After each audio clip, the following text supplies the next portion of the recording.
Hello and welcome to the Watch Kaki channel, where we bring you all the good and honest watch reviews. If you're new to my channel or if you haven't done so, please subscribe to my YouTube channel because I've got reviews uploaded every week just for you. In today's video, we are going to do a comparison between these two popular Orient Divers style watches, and on my left here we've got the Orient Kamasu, and on my right is the Orient Kanno. They're both in their red dial version. Now this one here, popularly known as the burgundy red, and over here I would say this is slightly brighter red, and they are both about the same, but at the same time they've got enough differences for me to do this comparison video. So I've removed the watch stand so that you can see the watches a little bit closer, and again I've got the Kamasu on my left and the Kanno on my right. Now both these watches, they are very similar. They were both launched sometime in late 2018, and along the way they've got a few different color variations. I think the red Kanno was launched just 2 months ago, and they share a lot of similarities. They have the same movement. It is the Orient in-house F6922 movement, hacking, hand winding, automatic, 40 hours power reserve. I think it's more or less one of those workhorse movements for basic entry level watches. Now they have the same build quality, same stainless steel case. You know, the brushing, the polishing, it's about the same. You can't really pick any difference in terms of quality of finish, and the case design is also pretty similar. There are no bevels or chamfers of any kind. It's just straight up polished surface and then transits to brush surfaces. Everything here in terms of build quality is about the same build quality in terms of bracelet construction, brush finish on the top, and polish finishes by the side. Again, I apologize for the smudge and fingerprints all over the watches. Interestingly, both watches are also about the same price when we talk about street price. At the time of this review, both watches can be purchased for just under 300 Singapore dollars. So now let's talk about the differences between these two models. Now, one main difference would be the size. Now, as you can see, the Kanno is bigger than the Kamasu, and even on specifications, this is quite a lot bigger. It's 44mm case size, comparing to 42mm case size. This one here has got a lug-to-lug of 50.2mm, and this one here is just under 47mm. Case thickness is about the same. They are both just over 13mm, I think about 13.2 to 13.4, so they're pretty similar in terms of thickness, but in terms of dial size, bezel sizes, and lug-to-lug, the Kanno here definitely is the much bigger one. And on top of the differences in size, I think there are also some differences in terms of their appearances. Let's take a look. I'm going to compare, and I'm going to take a look at the Kamasu first. So in terms of design, alright, and I think materials used, of course, the Kamasu has a slight edge, because I think these applied markers, they look better on the Kamasu. The markers here, they are applied, and you can see that there's a silver or metallic border around the loom. So I think there's more attention paid to the design and construction of the Kamasu. And if I take a look at the Kanno here, it's just painted, and I'm talking about the minute track here. It's just painted, and the markers, they are applied, but you don't see that border around each of the markers. And you can see here the Kamasu has got nicer indices, and also the dated window on the Kamasu is nicely bordered. It's fully framed and bordered, whereas the Kanno doesn't have a bordered frame. And in terms of proportion, I would think that the Kanno is a better watch design in terms of proportion. Now, why do I say so? Because this one here has got a bigger case, and rightfully it's got a wider lug width. On the other hand, the Kamasu has got a smaller case, but it's got a pretty wide lug width. Lug width is 22mm on both watches, but I think the Kamasu should have a 20mm lug width, because, you know, as it is, it looks like the lug width is a bit too wide. In fact, the Kamasu is Really a watch that wears more and feels more like a 40mm watch, despite the listed specs, because over here if you take a look, the 42mm case size applies only to the base of the watch case. So over here is 42mm, but it sort of tapers up. Alright, and the actual bezel is actually less than 40mm. Alright, so this is actually a 42mm that wears more like a 39 to 40mm.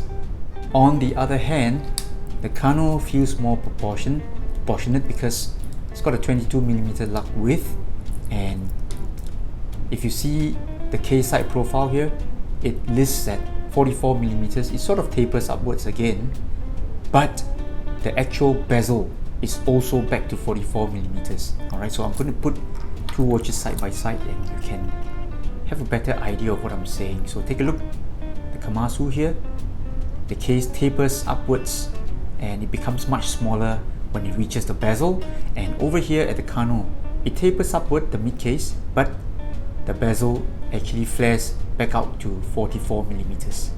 So you've got other features such as a wider bezel for the Kanno. It is 44mm, but the bezel itself, the bezel insert is also wider, thereby giving the watch a bigger look to it, a bigger feel, much bigger. Alright, so over here is only 40mm with a crystal size of about 31mm, and over here is 44 with a crystal size of 33mm. I'm going to share with you what I observed from the bezels of these two watches. I really like the bezel on the Kanno, right, because it offers such a good grip. Take a look here, the sharp teeth here, alright, they actually come out at you, so it's very good, very easy to grip and very easy to operate the dive bezel. Okay, it is not a true blue dive watch, no way, doesn't even have a loom bib. Alright, so on the other hand, you're gonna take a look at the Kamasu. So over here the Kamasu doesn't feel like it's got teeth coming out at you. Instead it feels like the bezel has got grooves cut into it. So all these grooves here, and they don't really offer a very good grip. Alright, the bezel action is about the same, but in terms of grip and feel, I would say the Kanno has an advantage. And next we're gonna compare the crown and crown action. So take a look, one of the biggest weakness you can find in the Kamasu, the crown. Alright, the crown is just way too small, only at about or just under 6mm, and over here it offers no grip. Alright, almost no grip. I don't know what are these lines or grooves for. They are smooth, they are polished, there is almost no grip. And if we take a look at the Kanno, alright, they sort of improve things, or alright, they sort of design a better crown. This one is about 7mm, and you can see again it's got this gear and teeth kind of thing, and it really gives a good grip. So more on the Kamasu's crown, I tell you this is a joke, because when you pop it out, you will see the, I don't know, Russian diver kind of wobble. It's a shame really. Nice watch, but I don't know what's with the poor crown action. There's a big improvement found on the Kanno. First of all, the grip is better, like I mentioned earlier on, and when you pop out the crown, well, I would say the wobble is, you know, it's not as bad. Alright, so I would say this is a big improvement, and rethreading and all that is so much easier here on the Kanno. Alright, still there's a sense that the Kamasu is a better built watch, because you know there are things like sapphire crystal, and I would say there's more details going on. The indices, the applied indices, they look much classier, they look much more well made, and even the dated window is nicely framed here. You see it's fully framed, nicely framed in silver chrome finish, whereas over here everything looks more or less applied, but you know, they don't look as three-dimensional as the dial on the Kamasu. And even the dated window is not fully framed, it's half frame. I wonder what's the design philosophy behind this half frame, and I think there's a sense that, you know, they're cutting corners here on the Kanno. Now let's compare the wearability of both these watches. And of course the Kamasu, being the smaller watch, would definitely fit better on small wrists like mine, 17cm, 6.8 inches. You see almost no lug gaps, very comfortable. Again, in terms of proportion, the Kamasu is not the best. It's a pretty small watch, but it has the same thickness as the Kanno. So in terms of proportion, it's not the best, but it definitely fits more wrist sizes out there.